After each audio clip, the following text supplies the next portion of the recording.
Pemirsa, seorang petani asal desa Dandajaya, Kabupaten Barito Kuala, berhasil mengembangkan tanaman kelor. Ribuan pohon kelor yang ditanam tumbuh subur dan menghasilkan daun yang lebat. Kini, daun kelor tersebut dimanfaatkan untuk bahan baku pembuatan teh.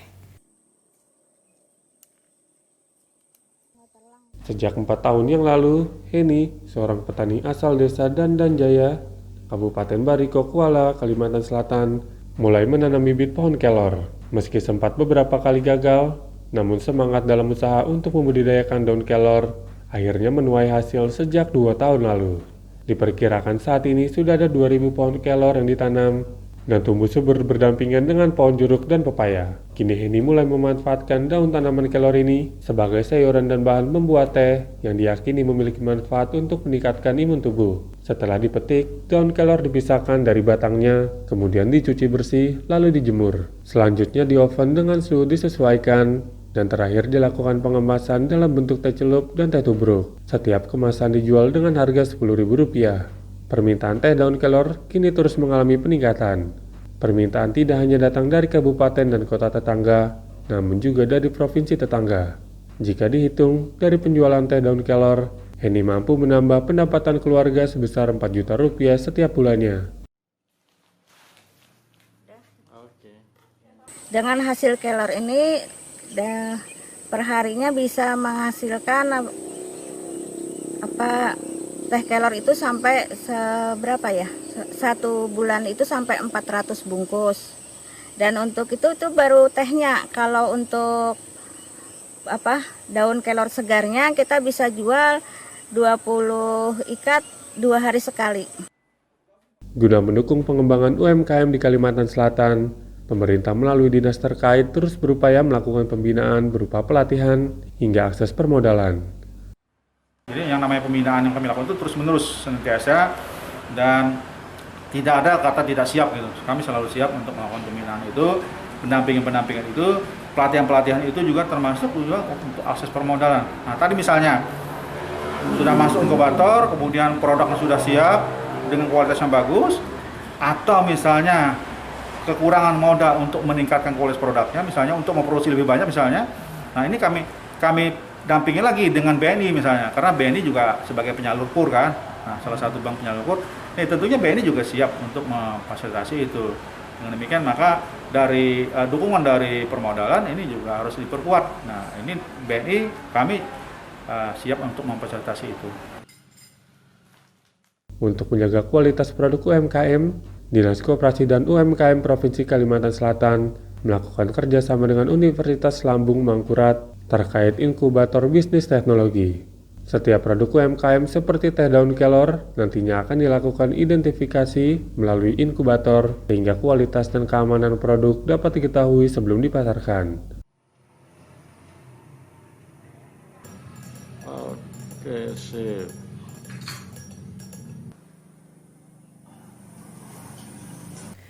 Pemirsa, tak lengkap rasanya jika tidak mencicipi kuliner khas yang sudah melegenda ketika berada di kota Palembang, Sumatera Selatan. Namanya martabak har. Makanan yang berasal dari India ini memiliki tekstur renyah dengan kuah kari yang tidak terlalu kental seperti kari asli India pada umumnya.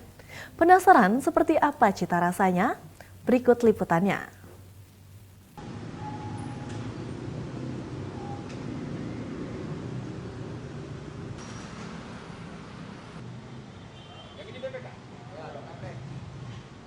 Jika Anda sedang berkunjung ke kota Palembang, Sumatera Selatan, tak lengkap rasanya jika belum mencicipi martabak har, kuliner khas yang sudah melegenda ini. Makanan yang berasal dari India tersebut pertama kali dikenalkan tahun 1947 oleh seorang saudagar Palembang keturunan India bernama Haji Abdul Rozak. Kini singkatan namanya menjadi pakem nama kuliner khas tersebut dan dikenal luas dengan nama martabak har atau martabak Haji Abdul Rozak. Meskipun berasal dari India, martabak har Palembang sangat berbeda dengan martabak India. Martabak har memiliki kulit martabak yang lebih renyah dan kuah kari yang tidak terlalu kental dengan aroma yang tidak terlalu kuat. Sehingga rasa yang dihasilkan pun tidak terlalu kuat seperti kuah kari asli India pada umumnya. Secara kalorinya ya sangat luar biasa sih. Ya rasanya pas, mantap. Seluruhnya pokoknya ciri khas martabak itu yang kagum itu semuanya di sini lah. Pokoknya rasa dakna kira-kira kan gitu. Kalau udah kapan Pak sering makan di sini? Ya pokoknya lama sih. Pokoknya sejak kenal martabak hari ini di sini lah tempat kita makan. Sayurnya enak. Kalau martabaknya enak. Kenapa memilih martabak sayur itu? Ya lebih lengkap aja sih, lebih sehat banyak. ya? Ya. Sudah sering sini? Ini baru pertama kali sih, tapi baru pertama ini.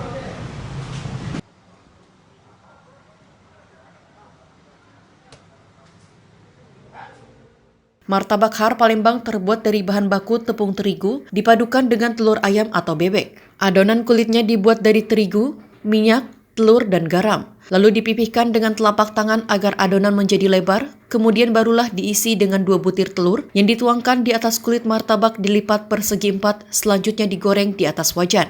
Sedangkan kuah karinya dibuat dari kentang, air, serta campuran bumbu rempah-rempah yang resepnya diwariskan secara turun-temurun dari generasi ke generasi garis keturunan Haji Abdul Rozak hingga sekarang. Salah satu pengelola kedai martabak Har di kawasan Bundaran Air Mancur Palembang, Safarudin menjelaskan, saat ini martabak Har Palembang juga berinovasi mengikuti zaman. Jika dahulu martabak ini hanya tersedia varian telur ayam dan bebek, namun kini juga ada varian sayuran dan daging.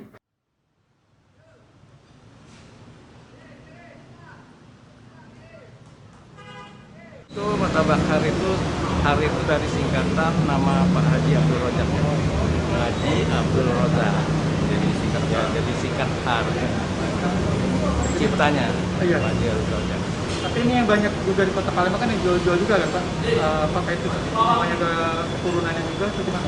Ya, dari keturunan Pak Haji Rozak ada yang anak, cucu, menantu, semua ya usaha tersebut. Artinya diteruskan turun-temurun Pak ya? Ya, artinya usaha turun-temurun. Kalau nggak salah sekitar sudah 3 generasi Pak. Tahun berapa Pak itu mulainya? Tahun 77 Pak.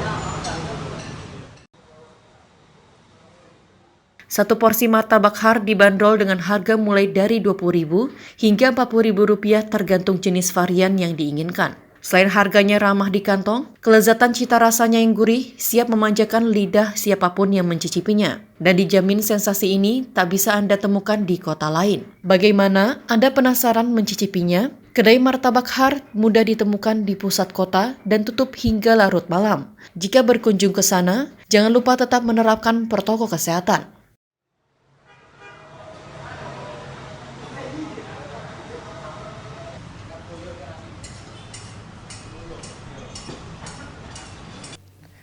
Melihat proses pembuatan kue karah yang merupakan salah satu kue tradisional khas Provinsi Aceh, selain karena rasanya yang lezat dan bentuknya yang unik, kue karah juga menjadi salah satu kue yang paling banyak dicari oleh masyarakat di Aceh. Seperti apa proses pembuatan kue karah? Berikut tayangannya.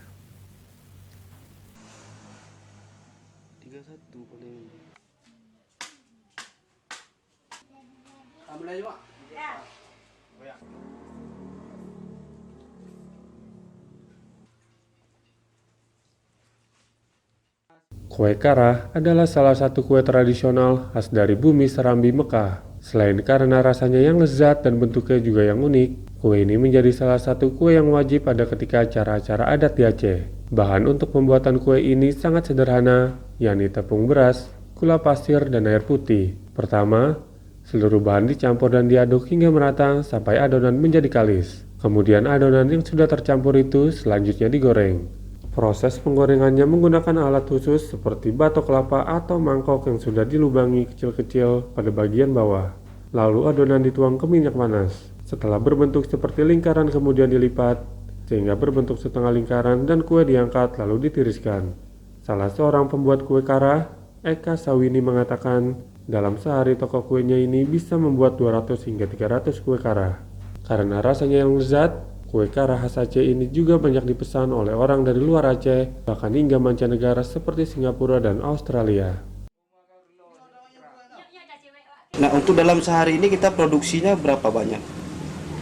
Tergantung peserta Rata-rata- yang membeli. Rata-ratanya biasanya sampai 300 ada. 300. Itu habis dalam sehari? Habis. Ke luar negeri kemana aja yang pernah Ke Singapura, ke Australia kan orang sini yang kawin ke sana pas waktu tsunami untuk kirim buat oleh-oleh. Harganya itu berapa? Yang besar 6, yang kecil 2.500. Selain sebagai oleh-oleh, kue kara ini juga merupakan salah satu kue yang wajib ada di acara-acara adat tertentu, seperti Maulid Nabi, kenduri, bahkan sebagai kue hantaran pada acara pernikahan.